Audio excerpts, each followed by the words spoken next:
What was the deal Well, with that was the thing. With Tell us. I had a lot of bad When around vendors. what time? Simple.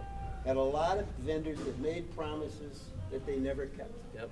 So we advertise, we promote, we wind up mailing more money back than goods we can get. Oh. Aurora was one of the biggest. I I'm think sure we they sold were. $120,000. Never did.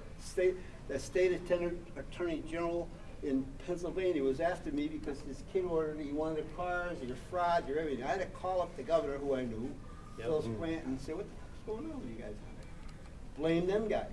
You know, don't Yeah. blame me. We ain't got them. We refunded all the money. Aurora By had a lot of that problems in the time- late By that 70s. time, they were getting smarter. I thought they were smart enough after making all the mistakes. But then I went on and did other things. And released 18 years, Pocono So- Raceway, we did all that stuff. So when did it We got- stop? Around 91, or I did it don't continue remember. on? I don't remember because I I think just. that's the last catalog. That's the Is last that the last catalog, one? so that's 'Cause I important. don't- I you mean, guys- that's important. But we were, it's very simple. If you don't have the product, this is a very unique one. This was for somebody else. I don't know how I got in here, but Larry Shinoda, my buddy, he designed this car, and this has to go to somebody else. He was on the corporate design staff. Him and I stayed in touch with a lot of stuff. Yeah. Then they did a story on the Polish race Will the car. real Oscar Koveleski please stand up? I don't know how that one goes. So you were good friends with Larry Shinoda? He was my buddy. I wrote if you look on Larry Shinoda, I wrote a story, a poem about him. That's fantastic. I'm from Detroit, so I know a bunch of the guys who race slot cars with him. Yeah. Like Jerry Merlick or Jeff Merlick, his son. God, what was the other? Larry and I go back a long time. It's awesome. This thing here I did. Yeah. These are some of the early ones. Yep, that's like And just like the one that Tom had. And what I need to know is what the value of some of these are, because sometimes if you know or you have an estimate, Yeah. I can take pictures and say, what are we going to do? I did the Well, convertible top. if you have, That really worked. and this is good. this is more a discussion for you and I without anybody else in the room, but if you have more of these and you want to run them through me online, I can do that. Okay. Then Well, keep that in mind. If you yeah. have more of these Okay, things, yeah. then we'll know what the value is.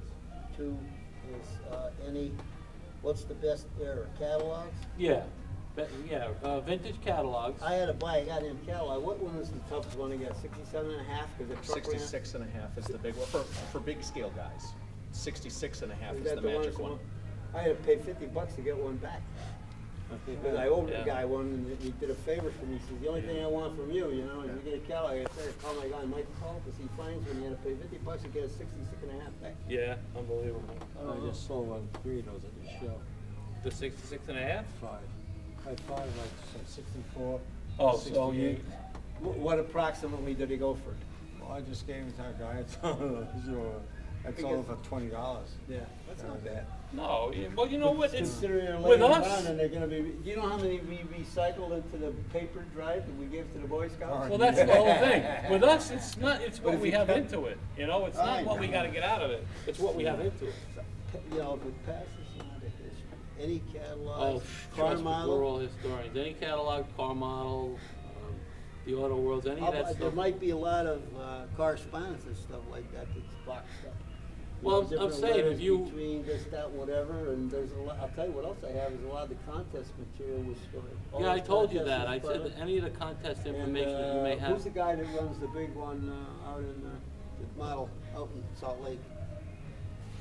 Now? Yeah, the model museum. Gustafsson. Okay. He started that how long ago? Uh, Because I sent him some stuff out there. I'm not sure, because in New Jersey, there's a big NNL East, which is a big model car contest in Yeah, Wayne, because contest. if you look at, you get They run Scale that. Model magazine, they send me that, and there's a big article on him with the buses that go there, and they're trying to get their history, and they don't have any Okay. money. Yeah. And sometimes, if they have the proper stuff, you overvalue it, you can take a tax deduction, Yeah. and then it goes into the museum. Yeah. And I'll tell you a story about Revell, because they had a load of stuff that was not packaged. It was to make it, but they didn't package it. The 1/32 scale, it was in boxes. I bought a trailer load of just track, Just track. curves and straights, right? Because they didn't know what to do with it.